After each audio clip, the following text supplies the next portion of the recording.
Hello friends, welcome to Methods Hub channel. Today we start with our second lecture of some basic concepts of chemistry. हमारा आज का topic है, पहला topic है unit. इससे पहले हम इसकी डेफिनेशन कर लेते हैं.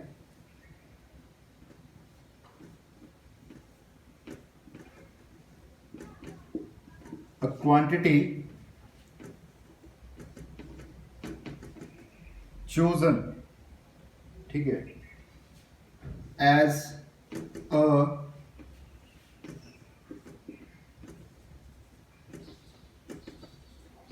standard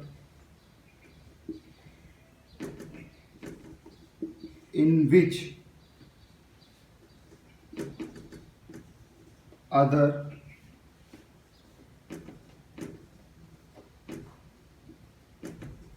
quantity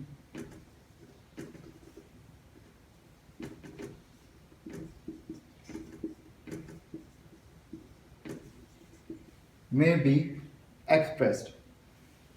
A quantity chosen as a standard in which other quantity may be expressed. कैसे समझेंगे इसे? मान लो हम कोई भी जैसे ले लेते हैं लेंथ, मास,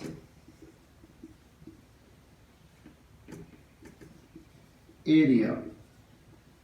अगर हम लेंथ को मान लो एक्सप्रेस करना चाहें, कैसे करेंगे? 1 मीटर, 2 मीटर, 3 मीटर. वैसे ही मास को 1 kg, 1 ग्राम, ठीक है, 1000 kg. एरिया को 1 मीटर स्क्वायर, 42 मीटर स्क्वायर. अब जैसे मान लो हम ये ले लेते हैं लेंथ को. मैंने लेंथ को लिखा यहाँ पर 6 मीटर. अब जो इसमें 6 है वो हमारे पास है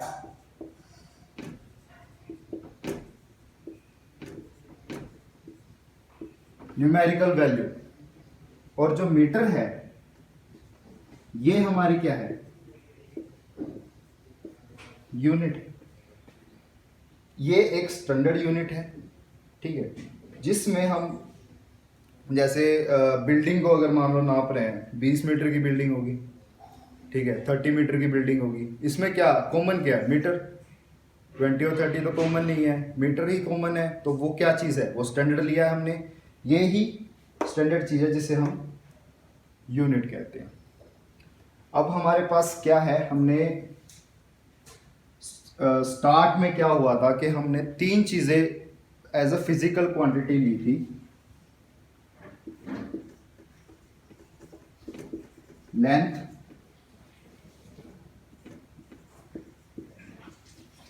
मास,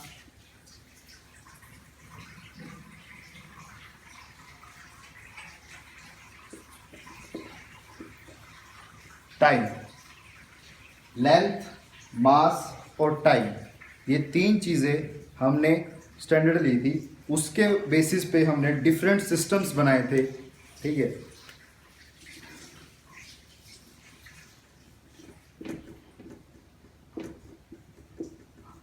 कौन से सिस्टम से? पहले तो ये देख लेंगे. पहला सिस्टम था हमारे पास CGS, जो कि एक फ्रेंच सिस्टम था. इसमें हमारे पास क्या है? C का मतलब जो है वो है सेंटीमीटर, और G का मतलब जो है वो है ग्राम, और जो S का मतलब है ये है सेकंड. C सेंटीमीटर, ये हमें दर्शाता है लेंथ. G फॉर ग्राम, ये हमें शो करता है मास, और S फॉर सेकंड, ये हमें शो करता है टाइम. ठीक है, ये 3 चीजें होगी. अगला जो हमारे पास सिस्टम आया था वो आया था FPS सिस्टम. ठीक है, ये जो सिस्टम है ये ब्रिटिश सिस्टम भी कहा जाता था. इसमें एफ का मतलब जो होता था वो होता था फुट, ठीक है, फुट फीट जो भी, और पी का मतलब जो होता था वो होता था पाउंड, और जो एस का मतलब है सेकंड्स। यहां पे भी लेंथ, मास और टाइम। जो हमारे पास थर्ड सिस्टम आता है वो आता है MKS सिस्टम, जिसमें M को लिया था हमने मास, ओ सॉरी, M को हमने लिया था यहां पे मीटर, और K को लिया था किलोग्राम, और S को वही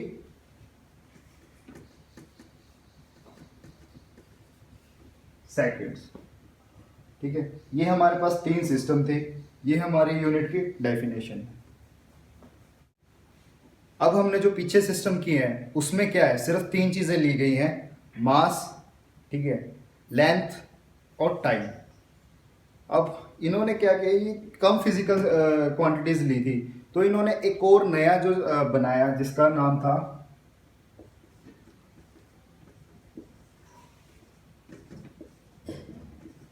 इंटरनेशनल सिस्टम ऑफ यूनिट, जिसको हम शॉर्ट फॉर्म में कहते हैं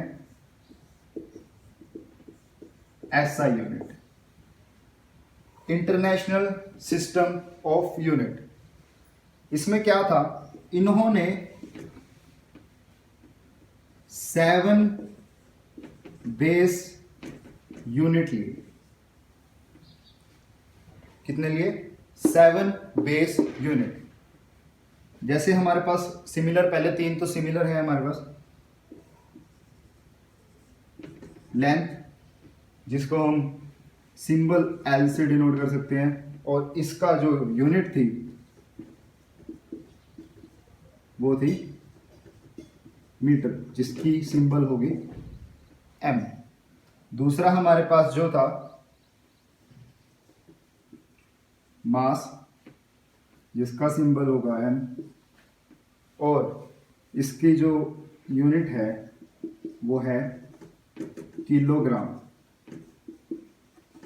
kg, सिंबल है kg।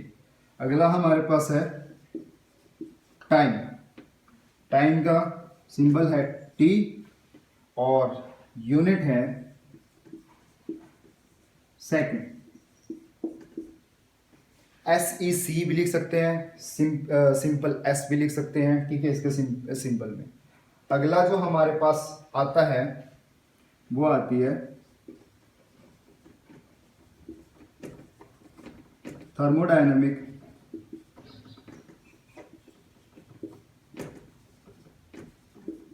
टेम्परेचर, ठीक है, इसका सिंबल है बड़ा T, कैपिटल T, और इसका जो वो है यूनिट है वो है केल्विन, जिसको हम K से डिनोट करते हैं। अगला है हमारे पास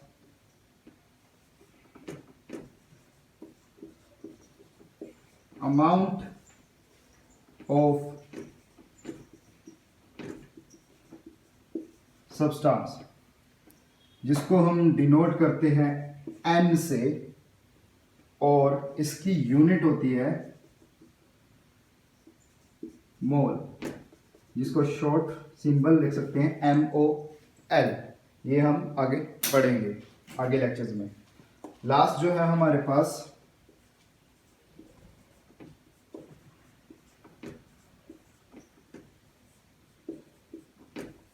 ल्यूमिनस इंटेंसिटी, इसकी सिंबल होती है IV, और इसकी यूनिट होती है कैंडेला, और सिंबल होता है CD। Length, mass, time, thermodynamic temperature, amount of substance, luminous intensity, और ये उनकी यूनिट है विद देयर सिंबल्स। अगला जो हमारे पास अब ये जो हमने किया है, इनको हमने आगे कैसे डिफाइन किया है। ये जब सारी चीजें हैं,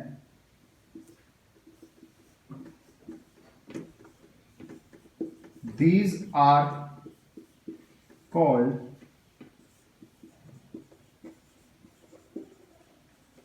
fundamental units. These are called fundamental units. क्यों कहा जाता है इनको फंडामेंटल यूनिट्स? क्या चीज है मतलब, ठीक है। पहली चीज तो ये एक दूसरे पे डिपेंड नहीं करती, ठीक है। पहला जो सबसे मेन है, they do not depend on each other. They do not depend on each other, एक दूसरे पे डिपेंड नहीं करती, ठीक है। और मतलब कि इंडिपेंडेंट है एक दूसरे से, इसलिए इनको क्या कहा गया है? Fundamental units. दूसरी जो यूनिट्स होती हैं, सेकंड टाइप ऑफ यूनिट्स जो होती हैं, ये हमारे पास फर्स्ट टाइप ऑफ यूनिट्स हैं, fundamental units. Second type of units जो होती है हमारे पास, वो होती है डिराइव्ड यूनिट्स। फंडामेंटल यूनिट्स में देख लिया हमारे पास क्या क्या आता है। डिराइव्ड यूनिट्स क्या होती है? जो कि डिराइव की गई हो फ्रॉम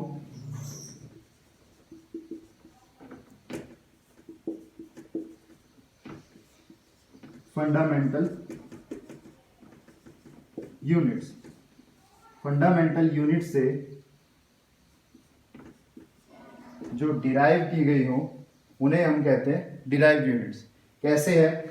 मान लो अगर मैं जैसे पिछले लेक्चर में हमने किया था,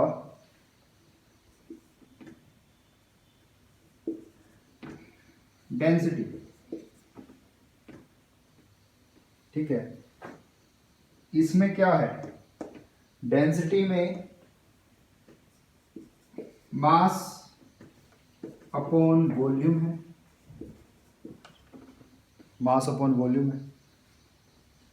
मास की यूनिट हमारे पास होती है केजी, वॉल्यूम की होती है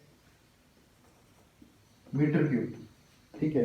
वॉल्यूम ऑल्सो डिराइव यूनिट है, इसकी यूनिट बन जाएगी केजी पर मीटर क्यूब, ठीक है। ये इसका एग्जांपल हो जाएगा। डिराइव यूनिट फिर दोबारा बताता हूँ, डिराइव यूनिट वो यूनिट होती है जो कि फंडामेंटल यूनिट से ही डिराइव की गई हो, और जो फंडामेंटल यूनिट्स होती हैं वो एक दूसरे पे डिपेंड नहीं करती, वो इंडिविजुअल होती हैं, अपने आप में ही इंडिविजुअल होते हैं, ठीक है। तो हमारे पास हमने डेंसिटी का निकाला, वॉल्यूम का हमें पता है मीटर क्यूब होता है, और यूनिट आ गई हमारे पास केजी पर मीटर क्यूब। हमारे पास नेक्स्ट टॉपिक है डायमेंशनल एनालिसिस।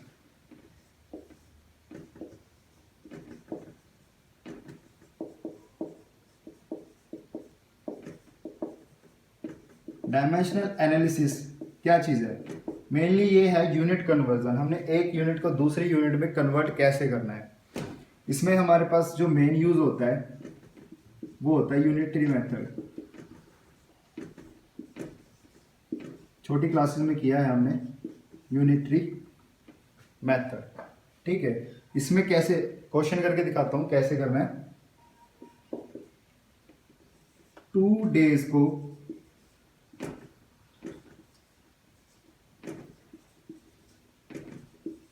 सेकंड्स में कन्वर्ट करना है, 2 डेज को सेकंड्स में कन्वर्ट करना है।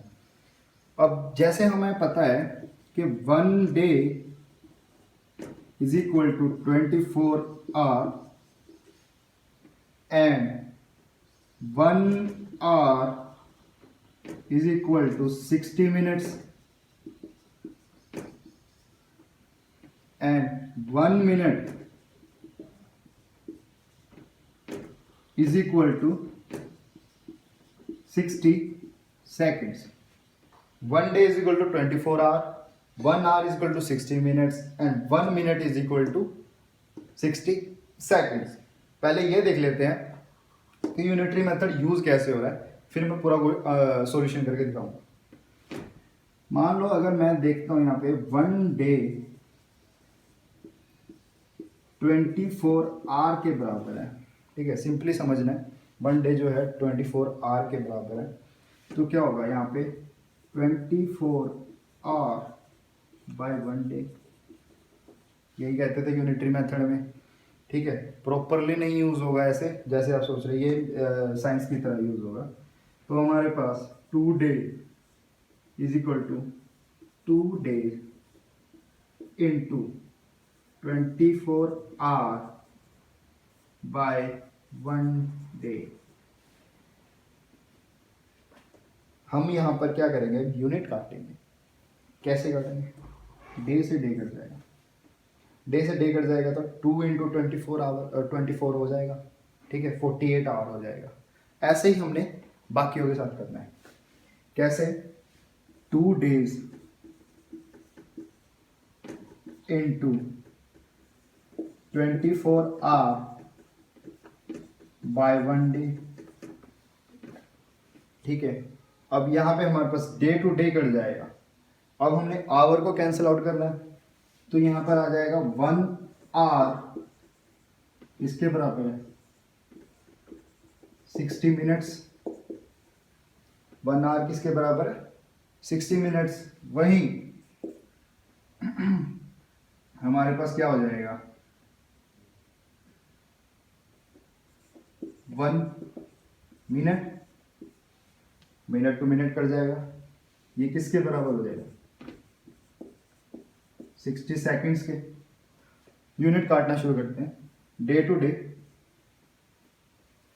Our to hour, minute to minute. हमारे पास बचा गया है सेकंड्स। अगर हम इसको मल्टीप्लाई करें, 2 इंटू 24 इंटू 60 इंटू 60 सेकेंड, हमारे पास जो आंसर आएगा वो आएगा सेकंड्स में।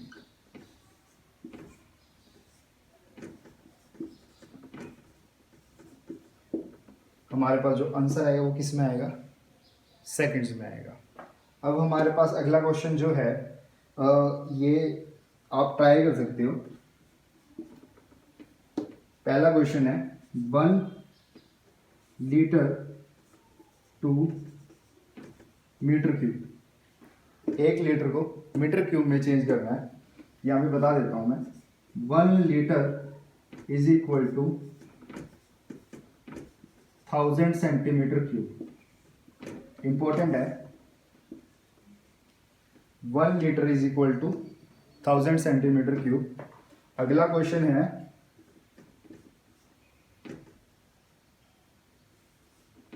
3 इंच को सेंटीमीटर में कन्वर्ट करना है। 3 इंच को सेंटीमीटर में कन्वर्ट करना है। थोड़ा और बड़ा ले लेता हूं, सेंटीमीटर, ठीक है। इसमें क्या होगा, 1 inch is equal to 2.54 centimetre. 1 inch is equal to 2.54 centimetre. एक और चीज बता देता हूं यहाँ पे जो मेन है, ये 1000 सेंटीमीटर क्यूब,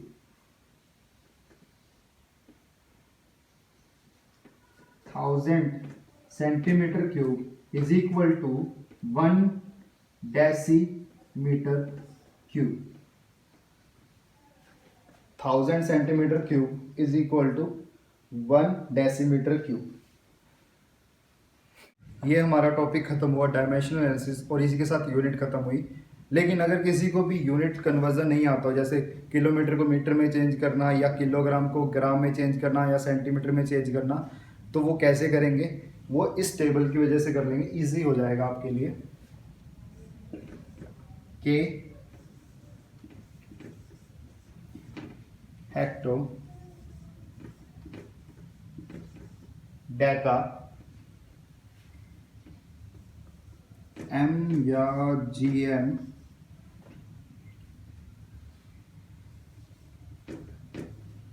डेसी सेंटी मिली।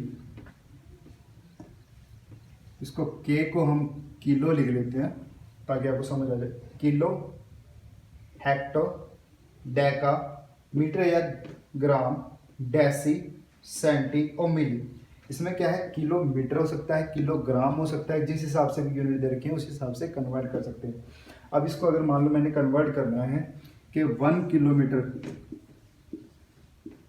ठीक है, कितने मीटर के बराबर होता है, 1 किलोमीटर कितने मीटर के बराबर होता है। तो कैसे करेंगे, यहाँ पे 1 लगा देंगे सिंपली, और यहाँ पे 0 लगाने शुरू कर देंगे।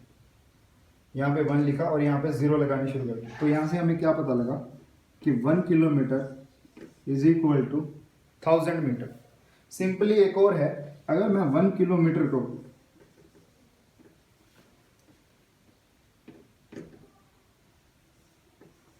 सेंटीमीटर में कन्वर्ट करना चाहूँ, स्मॉलर वैल्यू 1 किलोमीटर को सेंटीमीटर में, तो यहाँ पे देखिए 1 0 0 0 0 एंड 0, ठीक है। हमारे पास क्या आ जाएगा 1 0 0 0 0 0।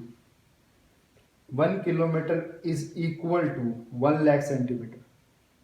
5 zeros 1 2 3 4 5 1 लाख सेंटीमीटर, ठीक है।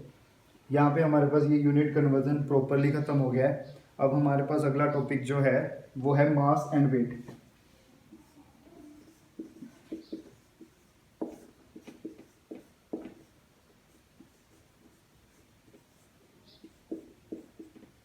ठीक है, मास और वेट में क्या डिफरेंस है वो हम आज देखेंगे। इसमें क्या चीज़ है, मास जो होता है, सिंपली पहले डेफिनेशन के उस पे चलेंगे, फिर उसके बाद उसको समझेंगे। मैटर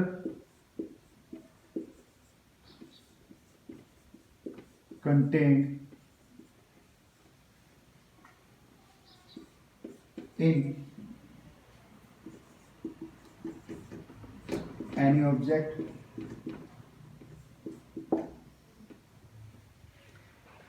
मास क्या होगा, matter contained in any object, ठीक है। मैटर कोई भी चीज, जो भी चीज़ उसमें डली हुई है, ठीक है, जो भी चीज़ उसके अंदर है, जो भी मैटर का उसके अंदर बाहर है वो हमेशा रहेगा, ठीक है, वो हमेशा रहेगा। और मैटर कभी मास कभी चेंज नहीं होता। मास क्यों नहीं चेंज होता, जितना उसके अंदर है, जितना उसके अंदर मैटर है वो हमेशा रहेगा, ठीक है, वो इसलिए कभी भी मास चेंज नहीं होता। दूसरी जो हमारे पास चीज़ है वो होती है वेट। वेट क्या चीज है, force exerted by gravity on object। जो फोर्स है exerted by gravity on object, object के ऊपर जो भी ग्रेविटी फोर्स लगाती है उतना ही हमारा वेट हो जाता है।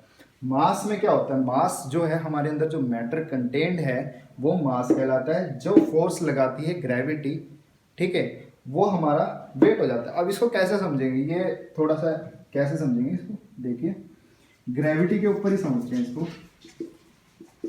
अगर हम देखें तो अर्थ की जो ग्रेविटी है वो 9.8 मीटर पर सेकंड है। अर्थ की ग्रेविटी जो है वो है 9.8 मीटर पर सेकंड, ठीक है। और वहीं पे अगर हम देखें उसकी मून की है जो वो है 1.6, यानी कि इस वैल्यू का ये 16% है। 16.5% लगा लो या 16% लगा लो। अगर अर्थ पे हमारा वेट 100 kg है, अगर अर्थ पे हमारा वेट 100 kg है तो हमारा मून पे जो वेट होगा वो 16.5 kg होगा। कितना आएगा, 16.5 kg। ठीक है, ये डिफरेंस है मास और वेट में। ठीक है, वेट में क्या, मास में क्या होगा, हमारे पास मैटर होगा, कंटेन मैटर, और वेट जो होगा जो फोर्स एक्सर्टेड बाय ग्रेविटी। अगला हमारा टॉपिक है डेंसिटी। पढ़ चुके हैं, फिर भी एक दो पॉइंट्स हैं जो मुझे और बताने हैं। ठीक है, डेंसिटी हमें पता है, मास पर यूनिट वॉल्यूम होगा। डेंसिटी क्या है, मास पर यूनिट वॉल्यूम। इसको एक्सप्रेस किया जाता है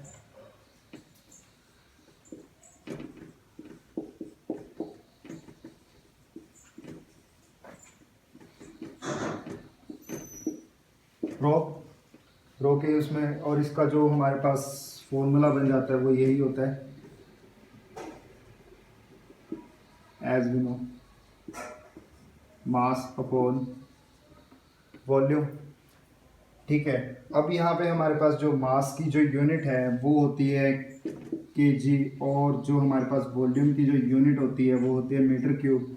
तो इसकी जो एसआई यूनिट है वो बन जाएगी केजी पर मीटर क्यूब। ये इसकी क्या हो जाएगी, एसआई यूनिट हो जाएगी, क्योंकि हमने क्या किया है, हमने जो केजी है वो एसआई यूनिट है मास की, और जो वॉल्यूम जो मीटर है वो भी एसआई यूनिट है अपने आप में। तो ये जो टोटल बनेगी डिराइव्ड यूनिट वो भी एक एसआई यूनिट होगी। ठीक है, अब हमें क्या बताना था, इसमें क्या बताना है मेरे को, कि भी जो मास होता है वो कांस्टेंट होता है। ठीक है, पिछले टॉपिक में बताया कि जो मास होता है वो कांस्टेंट होता है। कांस्टेंट मतलब मैटर कंटेंट जो कि हमेशा उतना ही रहेगा, वो कांस्टेंट होता है। इसको हम ऐसे भी कह सकते हैं कि वो कंजर्व्ड होता है। कंजर्व्ड का मतलब क्या होता है, इसमें कंजर्व्ड का मतलब हम कह सकते हैं कि neither be created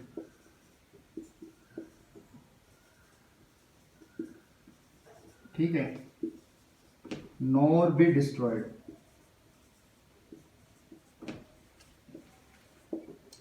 neither be created nor be destroyed. Conserve का मतलब ये होता है, कंजर्वेशन ऑफ एनर्जी भी पढ़ेंगे, कंजर्वेशन ऑफ मास भी पढ़ेंगे, कंजर्वेशन ऑफ मोमेंटम, बहुत सी चीजें आएंगी। उन सब का मतलब एक ही है कि neither be created nor be destroyed, कि वो जो चीजें हैं वो उस टाइम पे कांस्टेंट हैं उस चीज के लिए।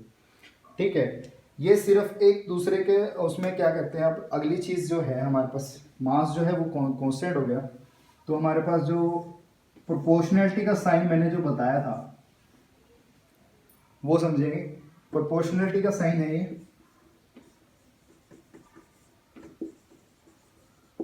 Proportionality constant.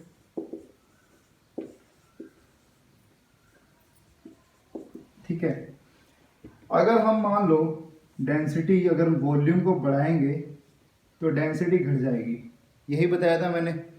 और अगर मैं वॉल्यूम को घटाऊंगा तो डेंसिटी बढ़ जाएगी।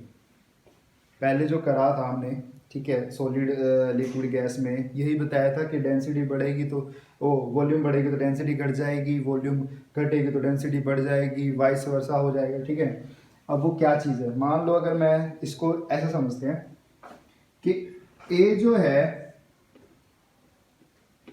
वो बी के सिमिलर है बट इक्वल नहीं है। मैं ये कह रहा हूं कि ए इज सिमिलर टू बी, ठीक है, बट इक्वल नहीं है। अगर मान लो मैं ये कहूं कि ए थोड़ा सा ज्यादा बड़ा है, थोड़ा सा ज्यादा बड़ा है, थोड़ा सा बिग है, ठीक है, और ये थोड़ा सा स्मॉल है। ठीक है, अगर मैं क्या करूंगा, इसके साथ कोई भी एक नंबर, कोई भी एक कांस्टेंट को मल्टीप्लाई कर दूंगा, ये हमारे पास क्या है, कांस्टेंट है। इसको अगर मल्टीप्लाई कर दूंगा तो ये एक इक्वल आ जाएगा।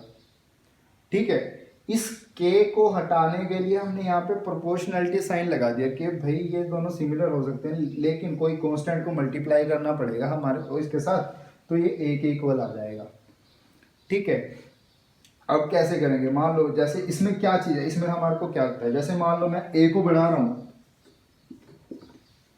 ए इंक्रीज हो रहा है तो बी क्या होगा, ओ सॉरी बी इंक्रीज हो रहा है तो ए क्या होगा, इंक्रीज हो जाएगा। ठीक है, और अगर मैं बी को घटाऊंगा तो ए भी घट जाएगा। ठीक है, बी को डिक्रीज करूंगा तो ए भी डिक्रीज हो जाएगा। इसका मतलब क्या है कि जो ए है वो डिपेंड करता है बी पे, और बी है जो वो डिपेंड कर रहा है ए पे। इन दोनों के चेंज के लिए ये एक दूसरे पे डिपेंड कर रहे हैं, इसीलिए हम प्रोपोर्शनलिटी का साइन लगाते हैं कि ये दोनों एक दूसरे पे डिपेंड कर रहे हैं। अगर मान लो मैं इसी को, एक बी को इनवर्स में लिख देता हूं, ठीक है, अब क्या होगा कि इनवर्स में है तो इसका मतलब क्या है कि अगर मैं b को इंक्रीज करूंगा तो a घट जाएगा। ठीक है, और b को डिक्रीज करूंगा तो a बढ़ जाएगा। अभी भी ये दोनों एक दूसरे पे डिपेंड कर रहे हैं। ठीक है, b की वैल्यू को चेंज करने पे a की वैल्यू का चेंज हो रहा है। ठीक है, अभी भी ये वैल्यू को चेंज कर रहे हैं, तो इसीलिए हम प्रोपोर्शनलिटी साइन को लगाते हैं जब कोई वैल्यू एक दूसरे पे डिपेंड करती है। मुझे यही बताना था इसके अंदर, डेंसिटी के अंदर। ठीक है, हमारे पास अगला टॉपिक है टेम्परेचर। ठीक है, यहाँ पे मैंने 4 स्केल्स बनाए हैं टेम्परेचर के लिए। ठीक है, वैसे ही हमारे पास टेम्परेचर के अंदर 4 स्केल होते हैं। पहला जो स्केल होता है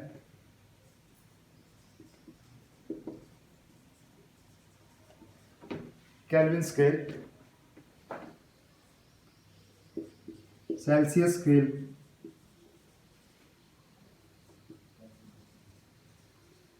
फ़ारेनहाइट स्केल,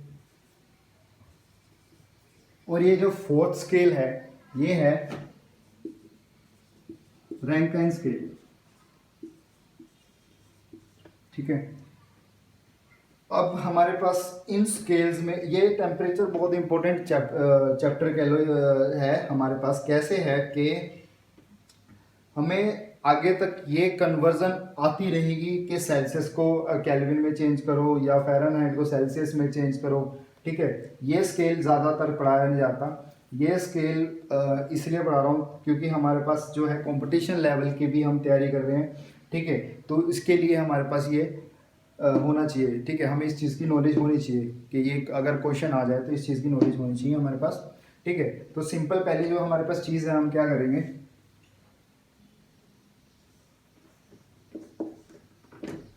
डिग्री सेल्सियस को केल्विन में चेंज करेंगे। सिंपल है, केल्विन क्या होगा जब हम डिग्री सेल्सियस में 273 केल्विन ऐड कर देंगे। ठीक है, ये चीज़ यहाँ से समझते हैं। पहली चीज़ तो ये सारे समझ लेते हैं कि कौन से डिग्री लेवल्स हैं। 0 डिग्री या 273.15 डिग्री या 32 डिग्री या 491.67 रैंकाइन, ये जब सारे हैं ये है फ्रीजिंग पॉइंट।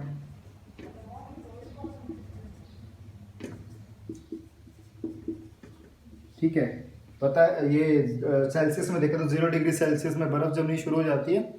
ठीक है, ये सारे क्या है, फ्रीजिंग पॉइंट है। 25 degree Celsius, 298 kelvin, 77 degree Fahrenheit और 536.67 रैंकाइन, ये जो है हमारे पास ये है रूम टेम्परेचर।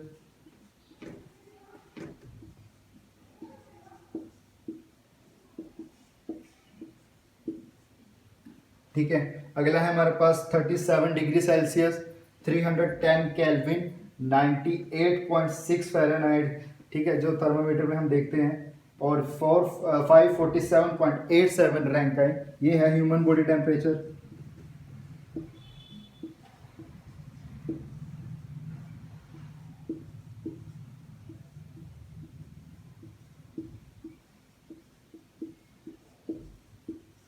ठीक है, अगला है हमारे पास 100 डिग्री सेल्सियस जहाँ पे वाटर बॉयल हो जाता है। ठीक है, 373 केल्विन, 212 फ़ारेनहाइट, और हमारे पास अगला क्या है 671.67 रैंक है। ये सारे हमारे पास क्या है,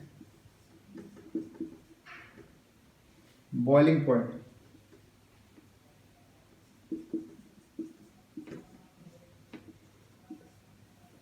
ठीक है। यहाँ से हमें पता लग गया human body temperature, room temperature, freezing point और बॉइलिंग पॉइंट अलग अलग स्केल्स के लिए। ये कन्वर्जन कैसे किया है हम यहाँ पे, अगर हम यहाँ पे 0 डिग्री सेल्सियस देखें और इसमें केल्विन स्केल में जो डिफरेंस है वो 273.15 केल्विन का है। ठीक है, तो हमने क्या किया, डिग्री सेल्सियस में यहाँ पे 0.15 कर लो ना करो वो भी एक ही बराबर है, चल जाता है इतना तो डिफरेंस। ठीक है, तो 273.15 केल्विन को अगर हम 0 डिग्री सेल्सियस में ऐड करेंगे तो ये क्या आ जाएगा, इतना केल्विन में कन्वर्ट हो जाएगा। इतना ही हमने केल्विन में बनाना है। ये कैसे समझेंगे, अगर मान लो अगर जैसे हम क्या कहते हैं इसको 30 डिग्री सेल्सियस ले लेते हैं, सिंपल 30 डिग्री सेल्सियस को हमने केल्विन में चेंज करना है। ठीक है, 30 डिग्री सेल्सियस को केल्विन में चेंज करना है, तो केल्विन में कैसे नहीं है, केल्विन को चेंज करने के लिए यहाँ पे क्या लिखना पड़ेगा, 30 डिग्री सेल्सियस।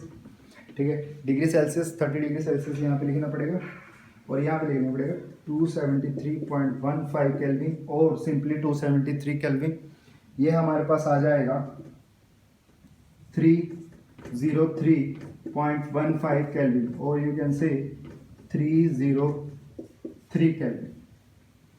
ठीक है, इसी तरह ही अगर हम 100 डिग्री सेल्सियस में 273 ऐड करेंगे तो वो क्या बन जाएगा, 373 केल्विन बन जाएगा। ठीक है, ऐसे ही सिंपली अब और क्वेश्चंस आप कर सकते हैं, ट्राई दे सकते हैं। जैसे अगर मैं कहूँ तो 77 डिग्री सेल्सियस, ठीक है, और हमारे पास आ जाएगा 24 तो है हमारे पास 25 है, कोई डिफरेंस नहीं है, 44 डिग्री सेल्सियस।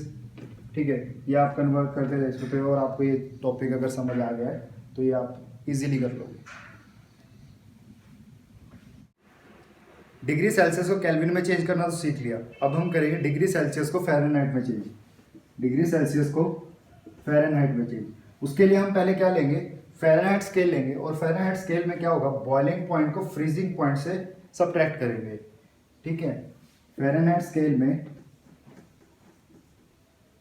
बॉइलिंग पॉइंट को फ्रीजिंग पॉइंट से सबट्रैक्ट करेंगे। इसका बॉइलिंग पॉइंट है 212 माइनस ये हो जाएगा 32 इज इक्वल टू 180।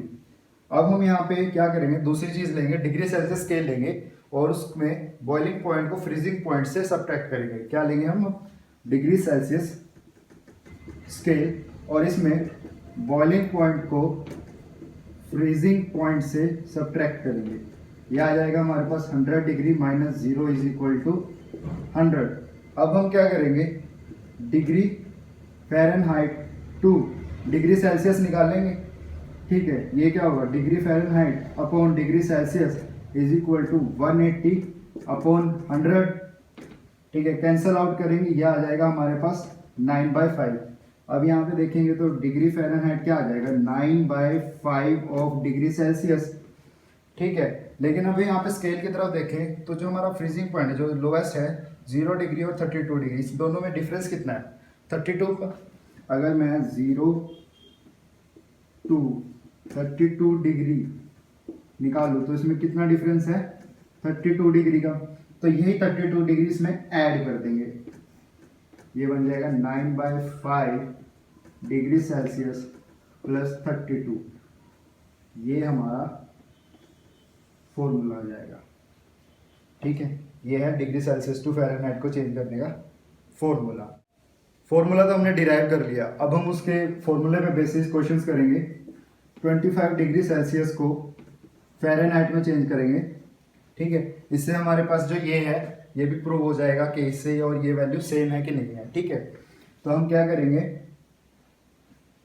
सिंपली अपना फॉर्मूला लगाएंगे फ़ारेनहाइट वाला, 9/5 डिग्री सेल्सियस प्लस 32। अब यहाँ पे क्या करेंगे, हम वैल्यू पुट कर देंगे फ़ारेनहाइट की, 9/5 इंटू 25 प्लस 32। ये यहाँ से कैंसिल आउट हो जाएगा, 5 5 25, 9 5 45 प्लस 32, ये आ जाएगा हमारे पास 77 डिग्री फ़ारेनहाइट। ठीक है, 25 degree Celsius is equal to 77 degree Fahrenheit. यहाँ पे वैल्यू प्रूव भी हो गई है, ठीक है। इसी तरह अगर आपने और भी क्वेश्चंस करने हो तो आप वो भी ट्राई कर सकते हो, जैसे 45 डिग्री सेल्सियस, ठीक है, या फिर 80 डिग्री सेल्सियस को फ़ारेनहाइट में चेंज करना, ये दोनों क्वेश्चंस आप ट्राई कर सकते हो। अगला टॉपिक जो है हमारा वो है, ठीक, फ़ारेनहाइट को रैंकाइन में चेंज करना। फ़ारेनहाइट को रैंकाइन में चेंज करना, सिंपली ये वैसे ही करना है जैसे हमने डिग्री सेल्सियस और केल्विन को चेंज किया था।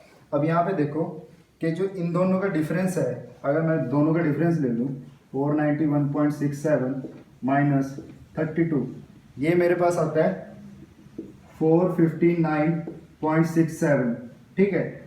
अब मैंने क्या निकालना है, अब मैंने मान लो रैंकाइन स्केल का कोई भी निकालना है, तो क्या करेंगे, यहाँ पे उसकी क्या कहते हैं फ़ारेनहाइट की वैल्यू रखेंगे प्लस 459.67 कर देंगे, ठीक है।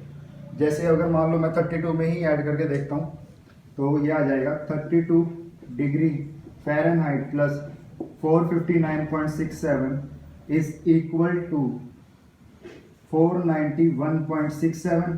सेम वही चीज़ दोबारा करके दिखाई है यहाँ पे कि वही वैल्यू दोबारा आ जाती है, ठीक है। अगर हम इसमें कोई और वैल्यू लेके चलते हैं, ठीक है, सिंपली अगर मैंने यहाँ पे 50 डिग्री फ़ारेनहाइट ले लिया तो 459.67 को इसमें ऐड कर देंगे, यह आ जाएगा 509.67 रैंकाइन।